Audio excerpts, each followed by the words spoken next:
લાગ્યા કરે સતત હું ડૂબી રહ્યો છું અને મને એવું લાગે છે ગુરુદેવ સુખદેવજી બાબા કે તમે કંઈક તરી રહ્યા છો, હું ડૂબી રહ્યો છું ને તમે તરી રહ્યા છો, આપણા બેમાં આટલો ફેર કેમ? સદગુરુ કોને કહેવાય ખબર છે? નકરી કાન ભોગે ને કંઠી બાંધે એને સદગુરુ નો કહેવાય ભાઈ.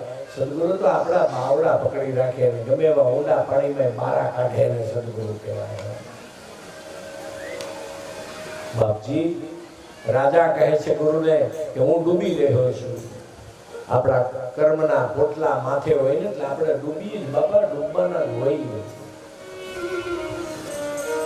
આપણા કર્મ આપણને ડૂબાડે છે. પરીક્ષિત રાજા અમારા બહુ હોશિયાર છે, એ મરવાથી નથી બીતો, એની હોશિયારી જુઓ. અને આમે મરવાથી બીન આપણે જાવું ક્યાં? એ કયો હાલો અમેરિકા વ્યા જાય, ત્યાં મરી નહીં તો ત્યાં મોત ન આવે. હું કયો રોજિયા મૂકીને જામનગર વ્યા જાય, ત્યાં મોત ન આવે? હે મોત થી ડરીને હું ને તમે જશું ક્યાં?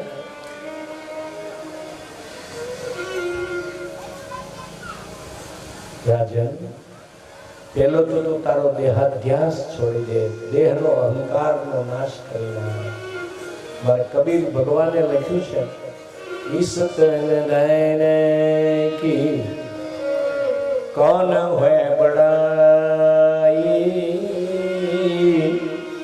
આ તન અને ધન, આ શરીર અને સંપત્તિ, એની હું મોટાઈ કરો છો?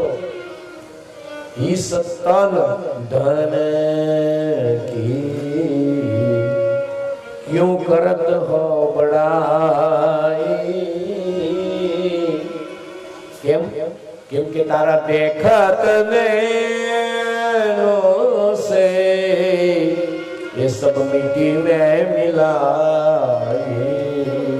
आ तारू शरीर અને તારી સંપત્તિ देखत देखत नैनों से कभी साहब ये सब मिट्टी में मिलाई.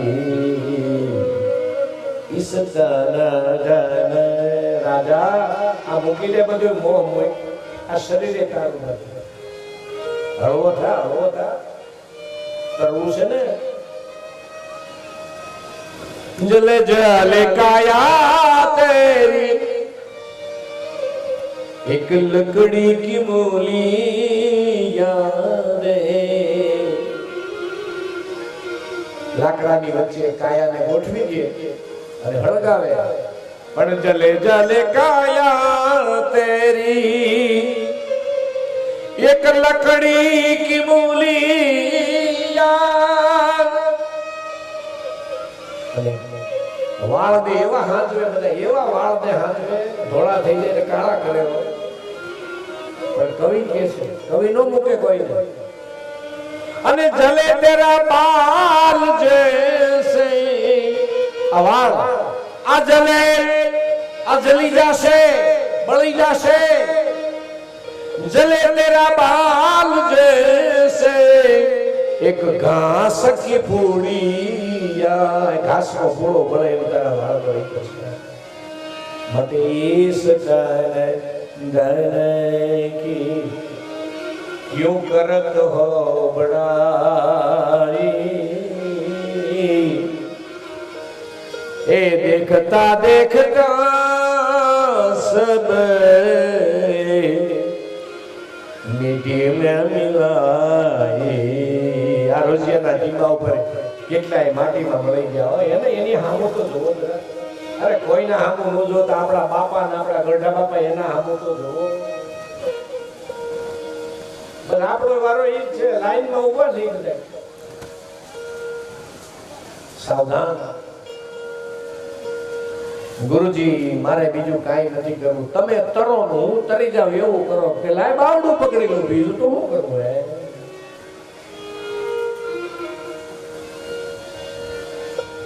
ગુરુજી બાવડું પકડે છે ભાઈ, નકરી કંઠી કે કાન ભૂકવાની આ વાત નથી.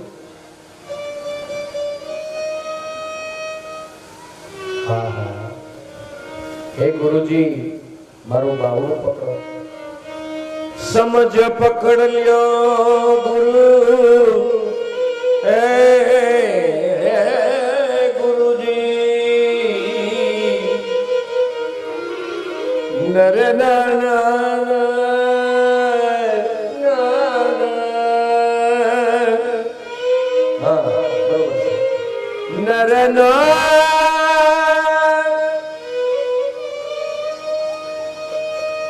સમજ પકડ લ્યો ગુરુ મોરી ભૈયા રે ગુરુજી મારું બાબુ પકડો અરે હો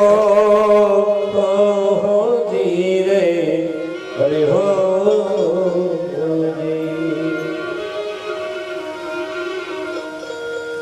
મને બે ત્રણ જણાએ કીધું કે ભાગવત વધારે વાંચતા જાઓ અને ધાંગડા ગયો નો કથા બે કરીને ત્યાં બધા એમ કીધા તમે ભજન ગાવી બહુ ગમે છે અને ધાંગડામાં ભજન બહુ ગાય મેં તમને કીધું ને 500 ભજન આવડે વગર ચોપડી ખોલી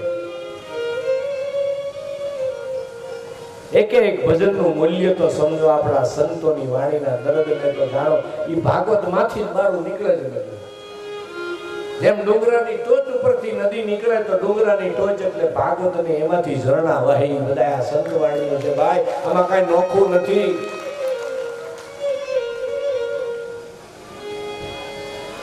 જલ કેરી મછિયા ગુરુજી આ કબીર સાહેબની વાણી છે જટિલ વાણી અઘરી વાણી કબીરે કોઈની હોય હેલા ભજન લખ્યા નથી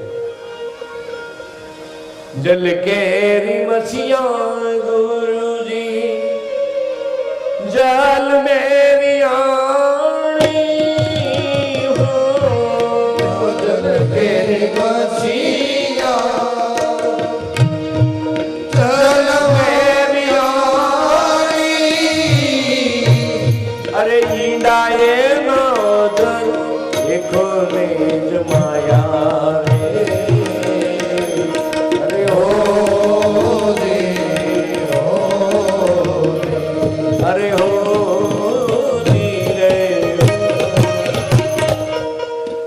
हीरे राम ए छींडा क्याई नोता गुरुजी हीरे राम पवन तूने कैसे इनमें बदलाया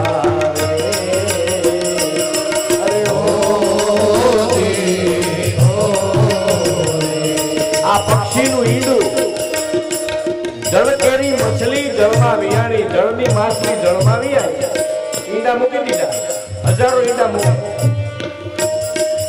હવે ઈ ઈંડામાં કે છીંડું નહોતું કવિ કે છે તો એમાં જીવ આવ્યો ક્યાંથી તમને બધાને પૂછું છું આપણે આવ્યા ક્યાંથી બતાવો ભાગવત જાણતા હો તો બતાવો ક્યાંથી આવ્યા છે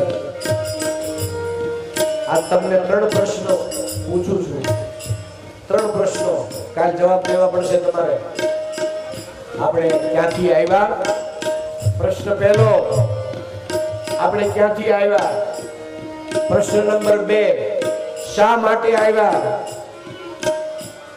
પ્રશ્ન નંબર 3 મારો હવે અહીંથી ક્યાં જવાના છે ક્યાંથી આવ્યા શું કામ આવ્યા અને હવે અહીંથી ક્યાં જવાનું છે બસ આટલું સમજાય જાય ને તો બેડો પાર થઈ ગયો મારો ને તમારો બધાયનો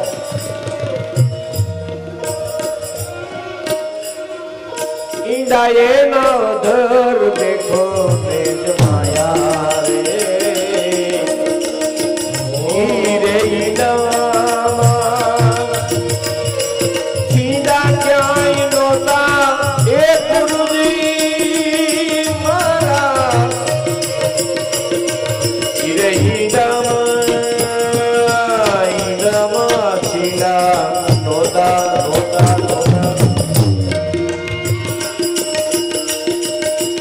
ગગન મંડળ બીજી કડી ભજન ગગન મંડળ માં ગૌવા વિયાણી કબીર સાહેબ કે આકાશમાં ગાય વિયાણી કોઈ ગગન મંડળ માં અરે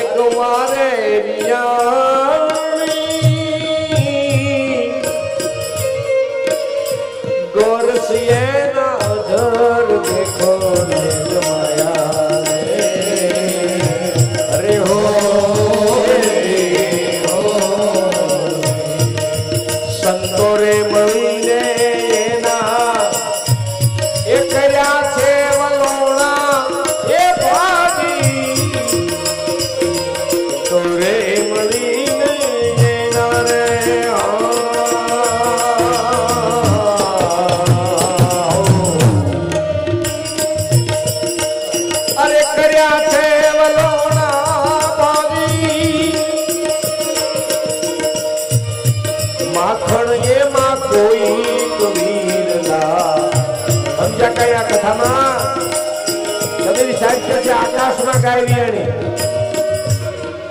અને એનું દહીં મેળવ્યું અહીં હેઠે સંતોએ મળીને સાસ કરી વલોયું એમાંથી નીકળ્યું માખણ પણ એ માખણ કોકને જ મળ્યું બધાને માખણ એમાં કોઈ વીરના માયા રે હો કહત કબીર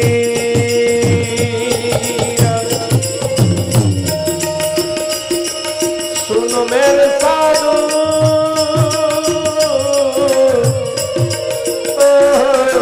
કહત કબીર સુનો મેરે સાધુ હું કીધું બહુ મજેદાર શબ્દ જાગા સોઈ નર એ જાગા સોઈ નર इसने पाया रे अरे हो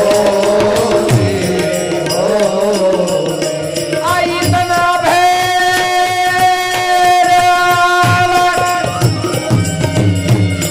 आई तना माया ना भेद गुरुजी बताना ये बता दो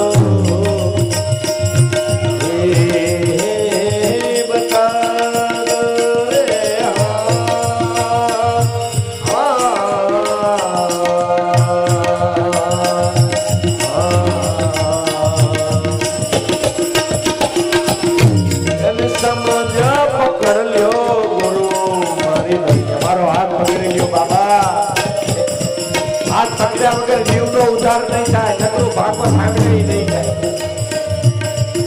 પણ સમજ પકડજો બોલો મારી ભૈયા અરે હો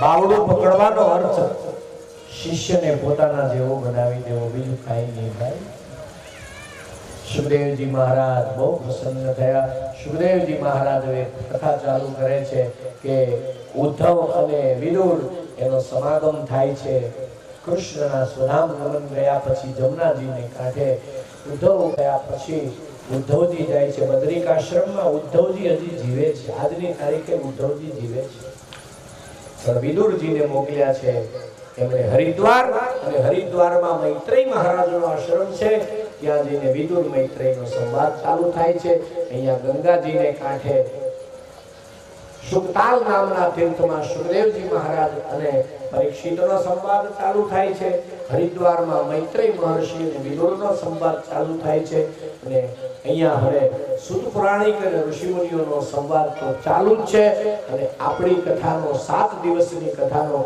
આજે બીજો દિવસ પૂર્ણ થાય છે માધ્યમ સહિત આપણો આજે ત્રીજો દિવસ પણ સપ્તાહ કથાનો આજે બીજો દિવસ પૂર્ણ કરીએ છીએ બહેનો ભાઈઓ મને એક સૂચના મળી છે કે સારા થઈ ગયા ને બરોબર છે ને સમયસર કથા બંધ કરો તો વધારે સારું અને બહુ સાચી વાત છે અમારા આગેવાનોની કેમ કે બહારથી બહેનો ભાઈઓ પધારો છો પછી અહીં ખોટી રીતે અમે મોડું કરીએ અને તમને ઘેર જવામાં તકલીફ પડે તો તમને તકલીફ પડે તોય અમને પાપ લાગે કેમ કે તમે અમે તમને બોલાવ્યા છે અને તમે પધાર્યા છો તમને કોઈ તકલીફ ન થવી જોઈએ તમને કોઈને તકલીફ પડતી હોય ક્યારે બપોર વચ્ચે આમ તેમ તોય અમારા આગેવાનોને તમે જરા કહેજો કે ભાઈ અમારે પાણીની જરૂર છે અમારે આમ જરૂર છે તેમ જરૂર છે બહારના મહેમાનો છે ને એ કોઈ ખોટી રીતે દુઃખ સહન કરતા નહીં ભાઈ આ અમારા ઘણા બધા આગેવાનો છે સતત જાગૃત છે સતત ખડે પગે તમારી પાસે છે એટલું બધું સરસ આયોજન છે બહુ ગમે એવું આયોજન છે તો આપણે આજે અહીં કથા પૂર્ણ કરીએ તમે ખૂબ ખૂબ બધા ગામના અને મારા ગામના આજુબાજુના ગામના મહેમાનો સહકાર આપો છો તમને ખૂબ ખૂબ ધન્યવાદ સાથે આશીર્વાદ આપું છું કાલ સવારે વહેલા પધારો એવી અભ્યર્થના અત્યારે મારું પ્રવચન પૂર્ણ કરું છું હજી અમારું એક કામ બાકી છે ત્યાં સુધી કોઈ ઊભા થતા નહીં આપણે કાલની પૂજાનો ચડાવો. આમ તો ભગવાનની દયાથી પૈસા મળે તો જ આ કથા પૂરી થાય એવું તો નથી જ રહ્યું. હું કહી દઉં તમને. પણ લોકશાહી ઢબ એવી છે, લોકશાહી કે ચડાવો કરીને કરીએ તો જેને આમાં લાભ લે